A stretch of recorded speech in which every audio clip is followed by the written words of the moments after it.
Welcome into City of Angels, Conversations That Heal LA. This is a show where we talk all things spirituality, metaphysics, and personal growth. I'm Stefan Lovegrove. And my name is Suzanne Quast, and I hope y'all are ready because we have a self-made millionaire, ladies. She is a business coach for women entrepreneurs. She's a money-making manifester and a spiritual guru. Who would have thought spirituality and business can mix?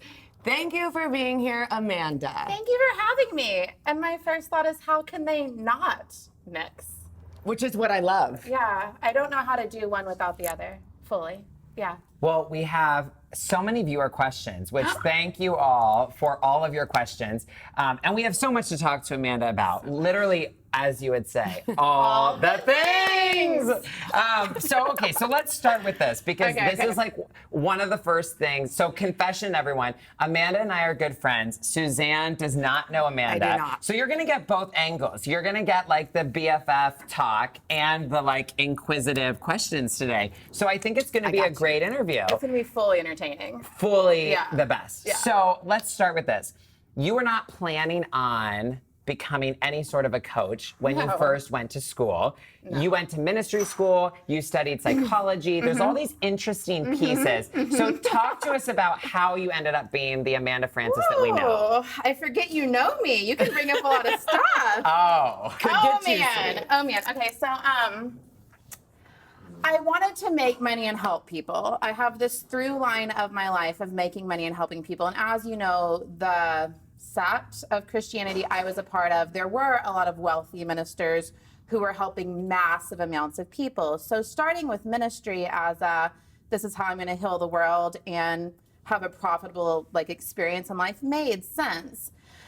But you can imagine that it didn't fit very well inside the church as I began to study various religions, study psychology, this is something you're not supposed to say, begin to realize that every religion I studied was saying the exact same thing, and I was resonating with many of them, and I was questioning whether there was only one way, right, to God and to the life I wanted. So as me and my personality and my love for saying the F word grew and grew and grew and grew and grew. When you say F word, you mean the F word? The F word. Okay. Yeah, we're trying to limit the number of fucks I say on TV, so, I was just going to hold back on that one. Anyway, so it didn't fit very well inside the church at that point.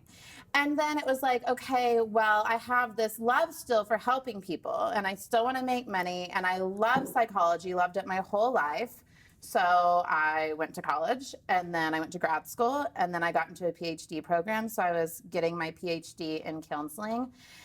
And then, as you can imagine, if I had started growing an online presence a few years before, and I started life coaching people on the side. So you can imagine being in school, waiting 5 years to get a PhD when your business is beginning to grow, you have clients, you're beginning to see how the online thing works and how many people you can help online and how there's massive influence online. And how much nobody cares about your degree online. Yeah, and I just let go of, do I need to be Dr. Amanda Francis? And I was like... It was a hard decision because it was a dream that I had way before ministry, way before all of it, right? So, but I let it go. I walked away, and I just realized yesterday when I was walking down the beach, I was like, I would have graduated last month. Wow. Think of all I've done. I've tremendous That's things. crazy. Yes, I would barely have right now, I'd be like, okay, now I get to do the online thing. Now I get to take this degree and this doctor thing and everything I know and think and believe and teach. Now I get to give it to the people. These 4 years of tens of thousands of students and entrepreneurs would be, anyway, walked away from ministry, walked away from academia, went big on the business thing, and here we are. You talk a lot about stuff online, which I think is fascinating and really resonates, especially nowadays in 2018. How did you do that successfully, and how did you learn how to do that? I'm completely self-taught, so I have no internet marketing training. I have no business training. I just got online every day and did more of what worked and less of what didn't work. What does that mean? So if you have hints or tips for people. Were you getting on Facebook? Were you getting on Twitter? Were you getting on Instagram? Instagram wasn't a thing yet. Amazing. This was pre blow up of Instagram. Wow, can you guys imagine a world where Instagram didn't exist? Well, people were using it to edit their pictures, but it wasn't. Right. Remember when it was just filter. a place with the best filters? Right. That's when we're talking about. Yeah. So, no, okay. So I was naive. I was like, so let's rewind. I'm halfway through my master's program. I'm like, wait, you're telling me I have to wait another year and a half before I can see clients? That's not going to work for me. So I was like, okay, how am I going to do the thing I want to do and help people now and make money now and not wait on this degree? And one day I walked into class and the professor and these students were like making fun of life coaches, like, ha ha ha ha ha, it's not even regulated. Anyone can go out and do it today. And I was like, I love this story so much. and I'm like, anyone can go out and do it today. I literally built a website that night. I literally went home and Googled how to build a website. So you took, Yeah. which this is such a funny thing. They were saying as a bad thing, like, negative what a connotation. joke, anybody could do this. And you said, wait a minute, anybody can do this. I'm going to go do this. And I did it. Right. Yeah. Did you know really what being a life coach consisted of? I was halfway through a master's in counseling and I had a bachelor's degree in psychology. So I trusted myself around my ability to take people through a transformational experience, right? But I wasn't to the point in the program where we start seeing clients. So life coaching means so many different things to so many different people, but I felt I had something to give and I trusted myself to begin that process with humans. The problem was I had no idea how to get the humans to hire me, as none of us do when we start online, right? No, I had no idea. So I was like, well, I'll just build a website, which I also didn't know how to do. Like, I mean, I Googled and watched YouTube videos on how to get that first website. You created it. You Yes. didn't? Okay. But And AmandaFrancis.com is still that website. I've never hired someone to rebuild it. Like, we've tweaked things, but that is like the bones of what I built 7 years ago during that all-nighter. But I love this because your excuses, not your person, Suzanne, your excuses, your excuses watching at home do not stand with Amanda Francis because No. literally you figured out the things, you learned it on your own, you Googled it, you YouTubed it, you did it in a night. That I know you enough to know that is really the story. That is how I do You're everything. not missing something, people. No. And I was reading these forums of all these like tech guru people saying words I didn't understand, just like needing to figure it out, you know? But little did I know that just a website and a Twitter account isn't going to get you Enough. clients. Right. So I had to figure it out. So day one was like, oh, maybe not day one, week one was like, okay, I think I should say something inspirational online every day to let people know like what I believe about life and all the things. So I didn't know that that was messaging or creating a brand or teaching people how to think of you. I didn't know what any of it was, but it just made sense to me. So 7 years later, we still haven't missed a day of sharing free content online. Like that was like the first divine guided aligned step was let me just share what I know with the people. So then I would, and as I would be like learning things in school, I would share about it online. Or as I would have a conversation with a friend where I felt like I really showed up for them and coached them, I would share without like disclosing who they were. I would share that conversation online. I was just establishing myself as a coach and an authority before I had any idea how to get clients. But what happened is over time, people began to think of me as a coach because I was positioning myself as a coach every day. And I mean, there's definitely the season where I created flyers that looked weirdly just like my sales pages look today, like where I identify the pain points and like help the person feel understood and give them the next step on how to sign up. I made these flyers and I hung them at every Starbucks in Dallas every day for 6 months. They'd take them down and hang them back up. Like, I mean, That's inspiring, though. Well, I have to say. I didn't know what to do. No, I have to tell you this. I've never admitted this on camera, and I've never told you this either.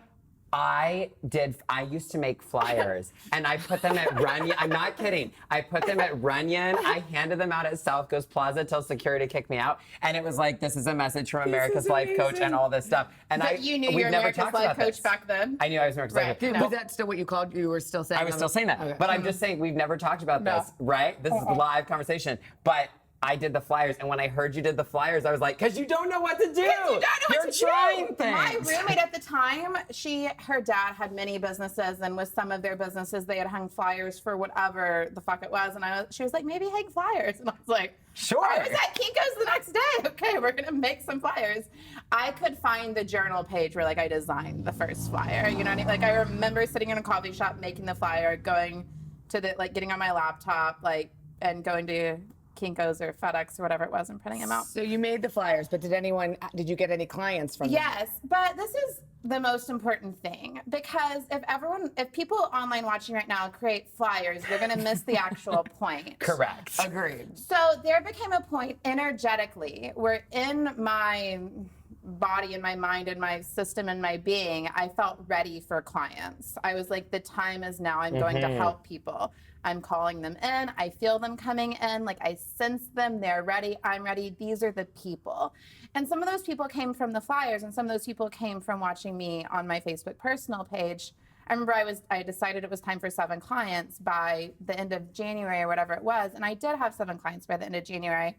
But if I just said it was about the Facebook or the flyers, like, you would miss the point of the energetic decision and the being the match for the thing you want. Like, the manifestation point is so much of why it occurred. But you talk about the manifestation. So for people out there, and for even somebody like me, I hear that and I understand it on a conceptual level. But what does that actually mean when you say you're energetically calling it in? Yeah, and People have heard that word. It's very trendy. It's very but then trendy they're right like, now. how do I become an energetic match for this experience I've never had? Okay, so for me, and everyone describes it a little bit differently, for me it feels like feeling the feelings in my body of the thing already being mine.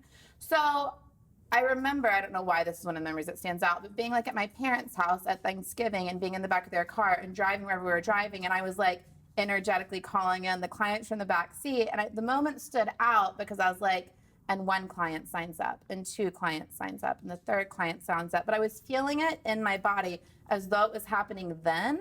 And that's what I believe being an energetic match is. If my thoughts and my feelings and my vibe can match the thing as though it has already happened, now I am a match for it. Now it will have to come in. So when you're doing that, let's say, for instance, because I feel like this happens with all of us, where you get a negative thought, or there's that self-doubt of, or, oh, that's never going to happen, or I'm not good enough, or whatever. Did you just suppress that and then replace it with a positive thought?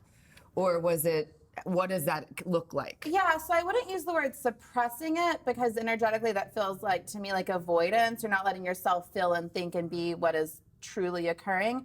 For me, it's more about like letting the feelings come up, letting them move through you, but not marinating in them. So it's different to be like, the thought of it's not working, it's not working, it's not working, why is it not working, it's never gonna work, I'm never gonna make money, is like a very different situation than, whew, I'm worried it's not working. Okay, feel that. Well, is that ultimately true? No, it's not ultimately true that it's not working. I can see growth, I can see differences. Okay, cool, well, what would be a more empowering thought now? Well, I choose to know and believe that I'm like on my way, that it is working, that it will work, that I am getting there, is a totally different vibe and energy. You know what I mean? 100%. Yeah. So that's what it's been like for me from then to today. Like, I'm in the middle of a launch right now, and I have like a goal for this launch.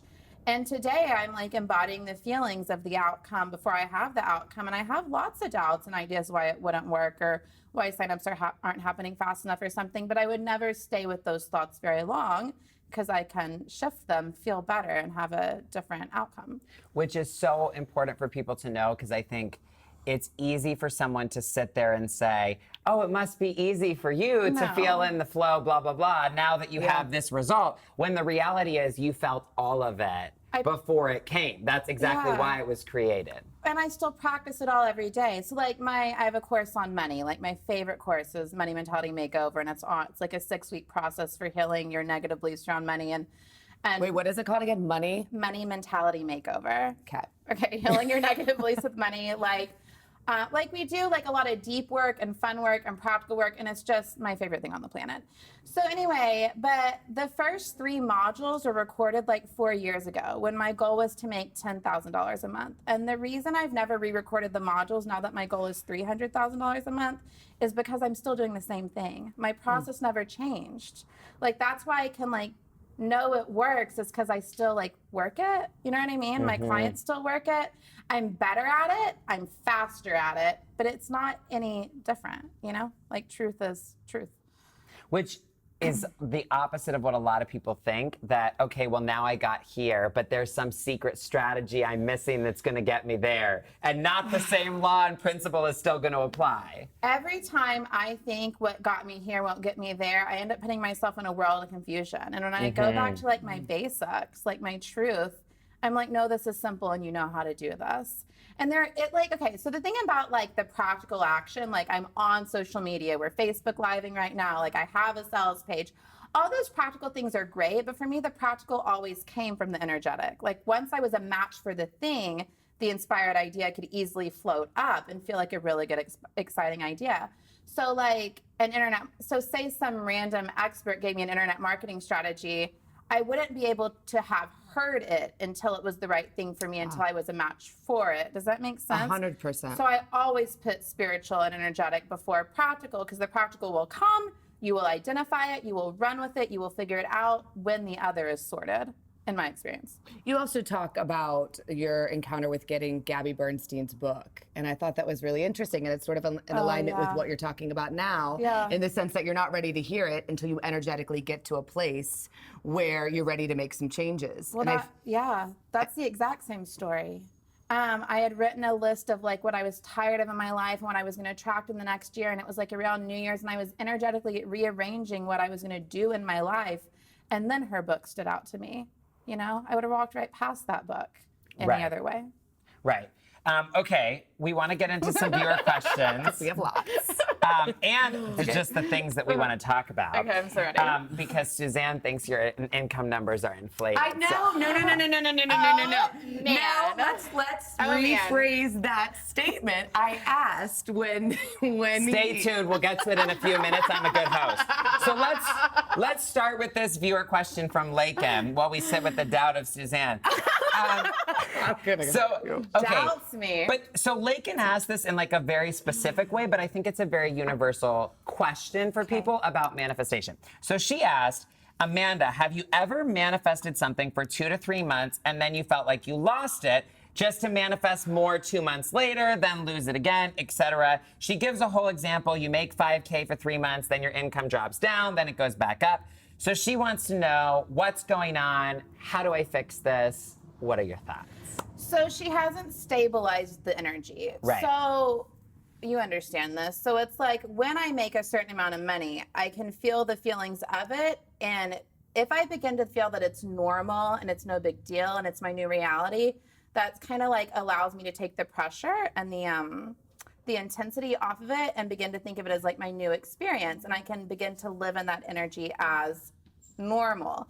But if I begin to think like I did it, will I be able to do it again? Like, or if you don't really want it, you don't believe you can have it, you don't feel worthy of it, you feel something bad's going to happen if you continue to make that amount of money. Tax, you don't want to pay those kind of taxes. Your family's going to want it. If you have a lot of like any duplicity in your energy, you will decide you don't want to make it anymore. So it's kind of like two things. Do you still fully want it? And are you allowing it to be the normal, natural, obvious part of how your life now gets to go? Does that make sense? Did you all just listen to that 1 minute? Because you could replay it 6 times and some of you could heal your life. We'll move on. I love you. That's all. Some of you can heal your life. Address it. We're going to address what Stefan pointed address out. it. She talks, and if any of you guys go look at her stuff, go look at her online, but you're very, very open about how much you make and how much you make a month and how much you make on your seminars. And one of the things that I asked Stefan beforehand, I said, because online, a lot of people's numbers are inflated. So I was curious. I was like, are her numbers inflated? Which I'm giving her crap for, but I said she would love to talk about this. Yeah. So let's bring it up. I mean, I have nothing to hide. Like, okay, I'll just talk about it. Ask me any questions you want to ask me about it. So it's like, I'll say this launch generated $700,000. And then I'll say what that means. That means between the pre-sale, the sell, and the offer I sold directly following the launch, it generated this. That doesn't mean I had a $700,000 month. That means over the course of the 6 months that these payment plans come in, Like, I think what's different than me and than a lot of people online is I just say what things are. So it's like, I own a house in my hometown. I rent a house in Malibu. Like, I have a private jet membership that isn't my private jet. Like, when I announce my income every year I'll announce my income from the year before. So in January, we announced from the year before. And I'll just do a screenshot from the inside of my portal that shows how much we made. And then I'll just explain it. So I spent this much on my team. I spend this much on I spent this much on affiliates. I just tell people, and I provide screenshots because The thing that people aren't getting is that it's all inspiring. When I finally made $3,000 a month and I could pay my bills and I didn't have to get a dead-end job, that was inspiring. And what I do today is inspiring. But there was no point where I had to lie to make it inspiring, because there's someone out there who just needs you at the next level above them. So like, I just never saw a reason to inflate or to not explain all the details. What is the reaction from people? Do you get good and negative reactions from disclaiming that kind of information? I make a lot of other coaches mad who are inflating when I like call out the things I know they're Which doing. I want to ask you this because I just want to ask you this question. Yeah. What do you say to the people, because you know in the spiritual community, this is what people say, that say, oh, but for me as a coach, it's not really all about the money. What do you say? Fuck you. Okay, like, money is not just money. Money is not just money. Money is the number of people you help. That's your level of influence. Money is, one great thing of money is it helps you measure the growth of your business. Like, of course it's not everything, but like, I cannot think of an area of life that it didn't make easier. Like pretending like you don't want it or that you're above it is so ridiculous. It's where you live and it's what you drive and it's how you help people. And like, who couldn't, you know, help a family member pay for a divorce or a home, or, you know what I mean? We all have things that we could help people with that money would allow us to do more good in the world. So it's bullshit. It drives me crazy. So you're saying the more money you have equals not just a better lifestyle, but also really the amount of people you've then helped. And that's a beautiful thing. It's and a that's the message. resource, yes. It's a resource. Because It's that I opportunity. identify with. Yeah, That's it's a beautiful opportunity, it's options, it's freedom. You know what I mean? It's like, it's my ability to do things in more ways as I choose and as I desire. I mean, how could it ever be bad? And something that my clients will admit after the fact, though they may not have said it up front, is like the income and the impact do go together. So I don't know anyone who is impacting at the fullest level they want to be and the income sucks. Do you know what I mean? Totally. Usually if the income sucks, the impact isn't where they want it to be either, right? And Right. so I think those two things go together. Let's talk about when they called you the Regina George of coaching. Wait, we have to tell our viewers what you're talking about because they. I'm talking about when they called her the Regina George of coaching. I love that you're bringing this up. Me and Stefan went to Taylor Swift together, and you know she did her whole like rebrand with Reputation, and he was like, "You did it first." Because Taylor was like, they called me a snake. You wanted snakes, bitches? Here they are. And so I said to Amanda, you did this first when they said they called her the Regina. So, okay. He goes, we "We need a little all know backstory." you're the original, Amanda. We all know. AF is the original. So We what need to- happened? yeah. Tell us the story in a format. Okay, I have a Facebook group, a free Facebook group, where since the beginning of time, since I started the group, I don't know, 3 years ago or something, people were fully allowed and encouraged to promote their work, promote their services, just share. And over time, weird things began to happen where I felt like people were being predators. There would be brand new baby coaches and people would be like inboxing them stuff like, if you don't hire me, you're never gonna make it. And stuff I just don't stand for. Yeah. Oh, wow. Like just selling and marketing in ways that I was even saying, hey, if you see people in this group that need your services, like, let's do it like this. Here's how to give value. Here's how to attract people. Like, I mean, I was like calling it out and removing people, but just keeping it open for years. And then one day I was sick of it. It's a 30,000 person group now. It maybe was at like 22 or 18. I don't remember. This was like maybe in September. And one day it made me really, really mad. And I got in the group and I was like, listen, this is my group. This is my space. I let you post here. Many of you built your entire career off this group and I didn't have to let you do that. And I can take it away from you at any moment. And I said some things that were kind of like that. And people didn't like that. They didn't find that delightful or charming. So what did Or- they then write you and say? So there was like a small group of women.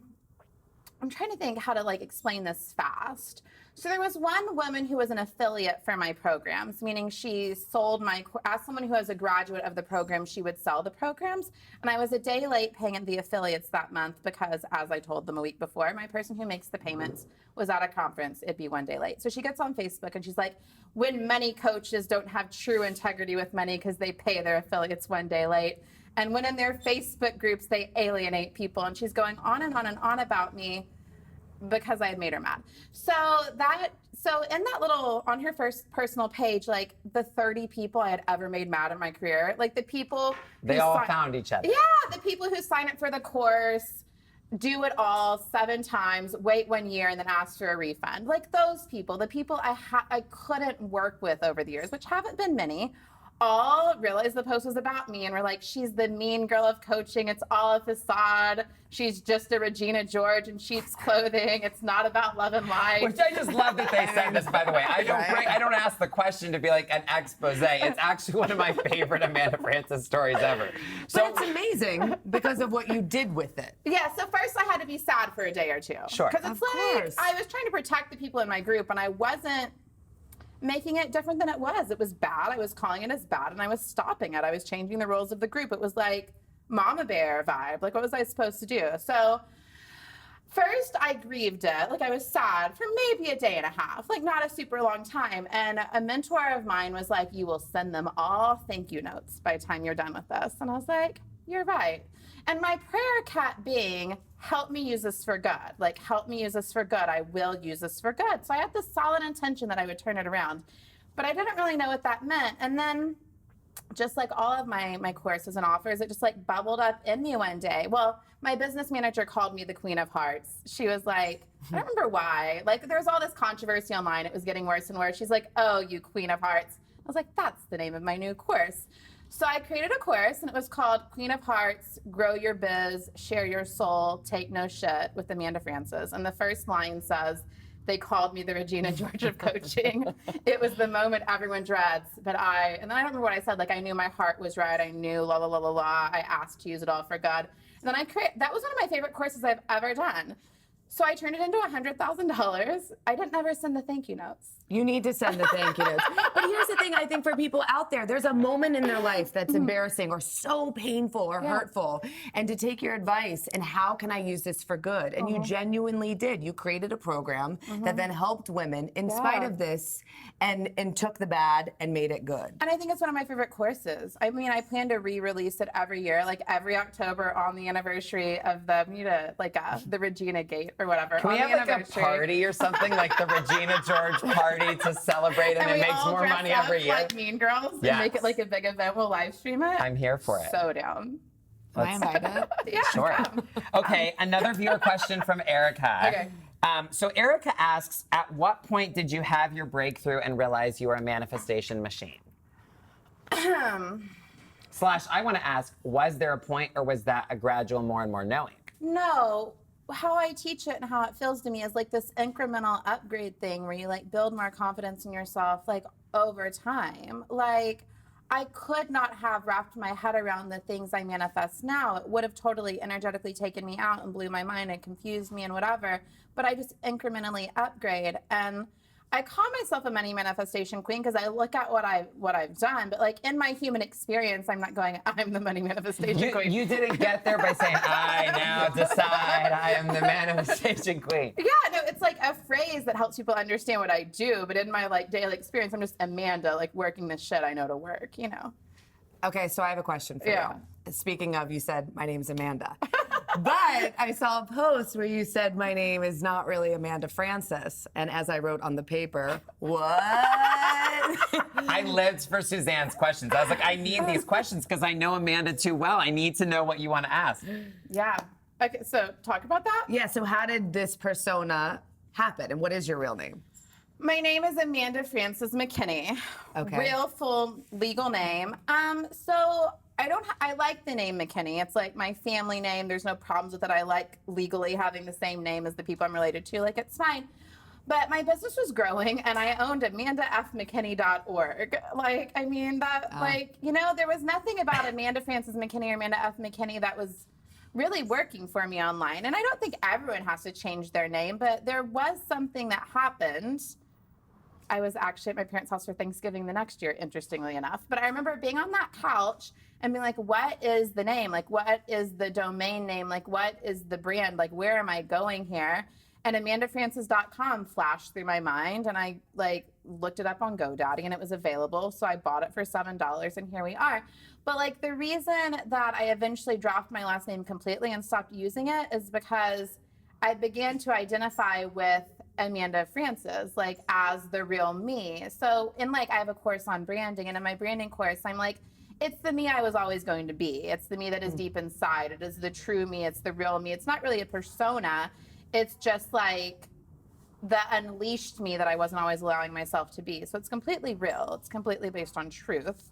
But it wasn't always the way I lived, you know? How, you mentioned courses. How many courses do you have available for people? A lot. Like maybe six like full blown like 6-week course kind of vibes, and then a handful of like video training bundles that are like lower priced, maybe like 7 of those, and then lots of like $7 offers and $47 offers, and tons of free like YouTube things and Facebook things. I mean, I have stuff kind of everywhere. All the things. All the things. As you would all say. the time. Oh, does that count? I mean, I have a membership program, all the things. All the things. I have a lot of things. There's a lot of things. It's a lot. I want to talk about this because this is like very recent, at least for me to hear you talk about this is very recent. I heard you the other day talking about not doing anything as a means to an end, and I thought this was so good. I don't even remember who I learned this from, but like, I think one of the first energy principles I ever learned is the means creates the end. So if you're doing some means that you hate, you're creating that. You're creating a situation you hate. I've Right. never heard it that way. But I want to That's good. hear, where did you get this? Because it's like easier to agree to and be like, oh, amen, that's good, than to actually live it out. But Yeah. how did this come to you? How did you live into, I'm not going to do something that's just a means to an end? I realized that my whole life was a means to an end. So, I mean, I had done so many things for my entire existence. I made grades to go to college. I went to Bible school to eventually transfer the credits to a real school. So, like, I mean, I just was always doing the thing that was supposed to lead to the thing.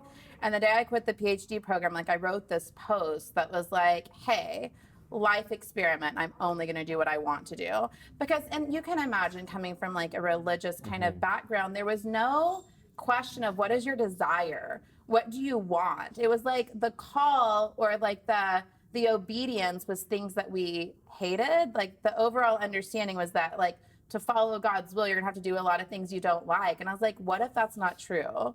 What if God's will and mine are the same? What if my desires are from the divine? What if God literally gives me the desires of my heart? And it felt so true, and it felt so real, and it felt so right. So my life since then has been an experiment of there is no means to an end. Just go ahead and do the thing you want to do right now and skip all the steps. They're usually made up. And nobody skips more steps than you. I skip a lot of steps. Nobody. But again, that's inspiring. Because I know, I was like, another soundbite. Watch it 6 times. I'm giving people instructions. I'm like, rewind. And one of the Rewind. things you also talk about is that it's easy. And that that's a part of the process. It's an easy process. But I think for somebody like me, everything's kind of been difficult in my life. And this isn't a pity party. That's just, that was the belief system I had, that everything's hard. So then therefore I inadvertently, energetically attracted things that were hard so I could then overcome them.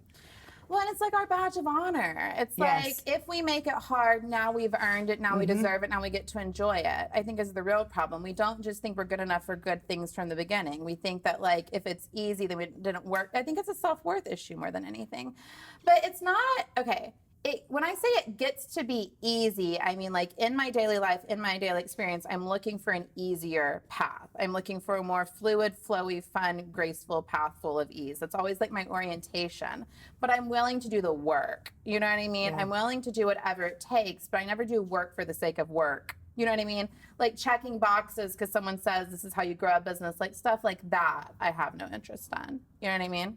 But if you start from the assumption that it gets to be easy, the work is much easier than people think. Well, you're doing in work many you ways. love, you're doing Right. work you want to do, and you're doing, if it's not a means to an end, and it's actually what you want to be doing from the beginning, then the hardness doesn't seem nearly as hard. And you want it bad enough if it's the thing you actually want to do, you know? And you're not afraid to put in the work. Because you want it. I have one more question before we do our rapid fire. Oh, there's rapid fire? There's Oh, rapid man, fire. so much is occurring. Okay, so let's talk power of decision. Okay. Because I don't know why, I don't know, there's many live streams in which you talked about this, so I don't know what inspired you to write this question, but I was like, we need to ask her about it. Yes. Because you talk about you really can decide something new, no matter how long it's been this way, no matter how, from your childhood, the Yeah. belief systems. Yeah. Talk someone through. It could be relationship thing, money thing, business thing, spiritual thing. Talk someone through what the process is of deciding something new that they want to create in their life. So this always confuses people, but I've had 3 clients get the word decide tattoo on them after working with me. So apparently, like, Eventually it clicks. when they get it, they get it. So it's like deciding is the moment that I energetically know it is done. Deciding is the moment that I lock it in. Like I've explained it in my mastermind before, as it feels like this and done, like the and I am deciding and I am locking it in and I'm not fucking with it anymore. Like it is done, it has occurred. I am now deciding what the outcome gets to be. Like that's the thing.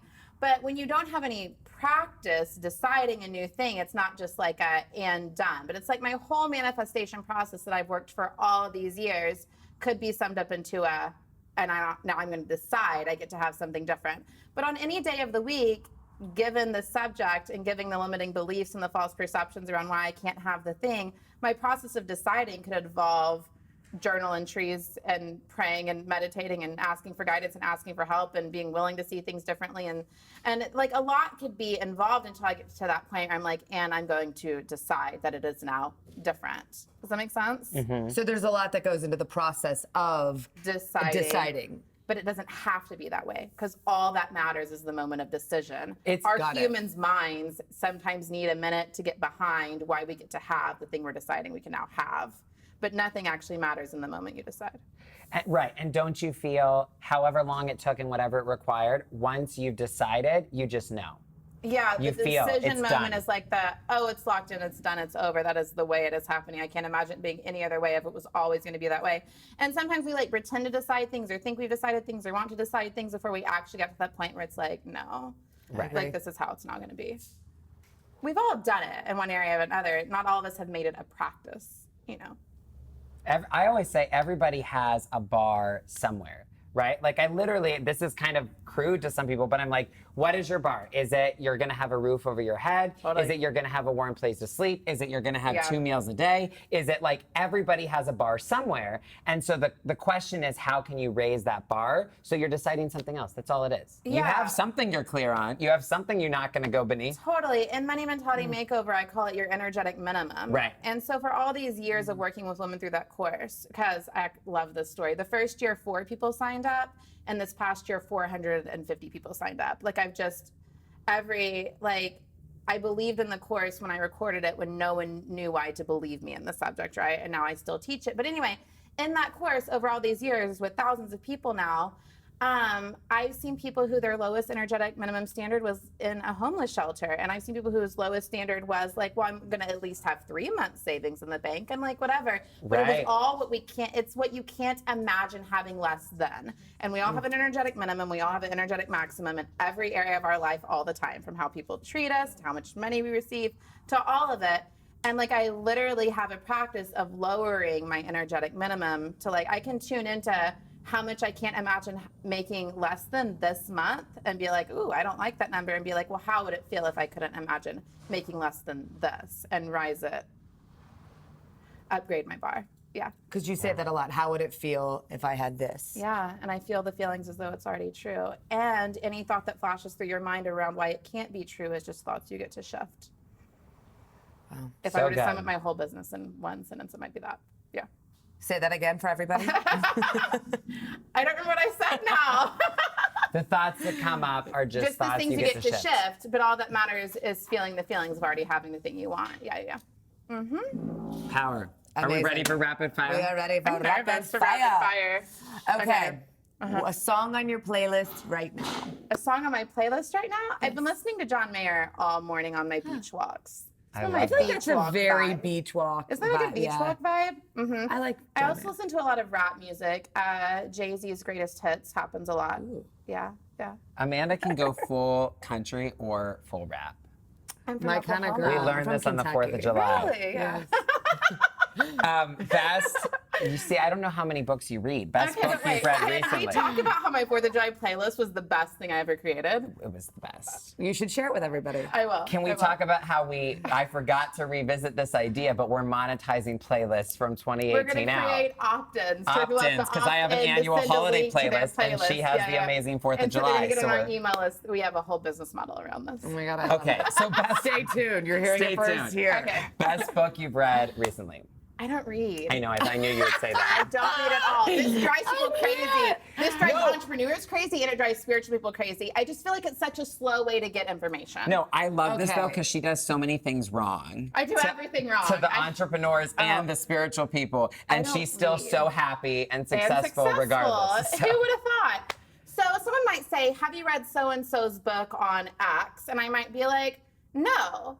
But based on the title, I can imagine what that might be about. And this might be weird, I don't know if people do this, but I kind of feel into, I bet they're talking about like la la la la la. And I'd be like, cool, I think I got it. It's so Oh weird. my God. So she's already read the book.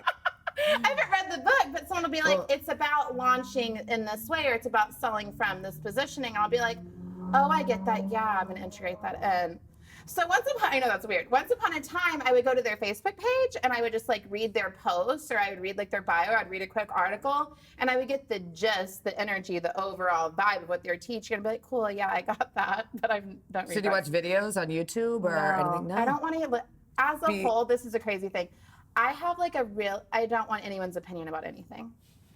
I really don't want anyone's opinion about anything. Because But this you need is to explain important to that. deciding. This is important. I've learned this about you because you are so set in. I get to do whatever it is this month, this year, this day, this whatever. Because you don't consult so many people. To be honest with you, you have much less noise about how it has to happen, how hard it has to have no be, noise. whether it's possible. There's not noise in Amanda's life. That's true. other than the noise that comes through my own head, and that's enough for any of us to deal with. Do we need any extra noise? No. For me, it's like I have tunnel vision and I'm focused and I'm like set on my goals. And a lot of other people's opinions on how I should do it, I think would really like mess with my like inspired guidance of me hearing what feels right for me. I just But don't you do want have it. mentors, right? Or did you have a mentor? I have for many years I didn't. For like the first several years of my business, I was the only coach I knew that didn't have a coach, which is also a taboo thing in the world. But I was just like, I don't like the way any of you are doing it. And then I found a woman who I was like, I like the way you're doing it, so I hired her. But I mean, there hasn't been many. Okay. Can we ask who it is? So I feel like that was very Katrina Ruth, Okay. formerly known as Kat Latorzo. cool. Another name. Yeah. Another name moment. Okay, well, we know you don't listen to books, and you don't watch videos. So I'm going to go out on a lim and say you don't listen to podcasts. But on the off chance you do, No, I like to be on them. okay. That is the most Amanda answer I've ever heard. Okay, on a non-content consuming question, favorite hangout spot in LA? I always feel like I don't want to answer these Because they'll find you there? Okay, don't answer. Okay. No, I mean, everyone knows because I put it on Instagram every single day. I go to Nobu and Malibu a lot. You do. There's a lot of Nobu in my life, so that might be my Nobu's favorite great. hangout. Yeah. That's amazing. Yeah. Okay, what is the thing that you're most proud of?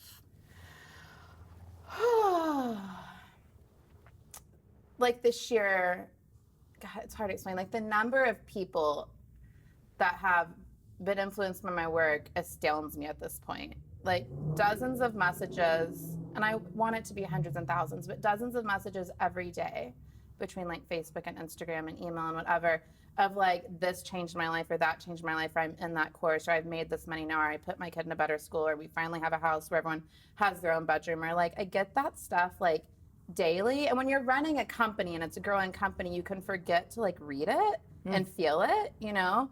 But like, yeah, no. That's amazing. I'm proud of it. I am. Can I bring the high five back? Yeah. Bring it back. Okay, if you had 30 seconds and one message for the world, what would it be? 30 seconds. You're good enough. You're good enough the way you are. So like the thing you've always longed to do, the thing you wanted to do, the thing you were told you couldn't do, the thing that you thought was too hard to do or too unrealistic to do was always the thing. Like you were always right. You were always right. Your heart was never wrong and the time was always now. So go do it. Thank you, Amanda. You're welcome. Isn't she great? I'm really I said this from the beginning of the interview. I love Amanda. I'm friends with Amanda. I'm so happy we did this. I'm so happy we did it too. Thanks for being here. Yeah, of course. Thanks for thank having me. you. It's fun. And literally, I get messages because people know that I know you. I get messages from people saying, I like just go sit in Amanda's content and her energy and whatever, and it expands what I know to be possible. So you're doing it for so many. And I'm glad that you feel that and receive that. So Thank you, you guys for being here. Thank you for the questions. Great viewer questions always. And we will see you back here soon for more City of Angels. Bye, guys. Thank you for tuning in.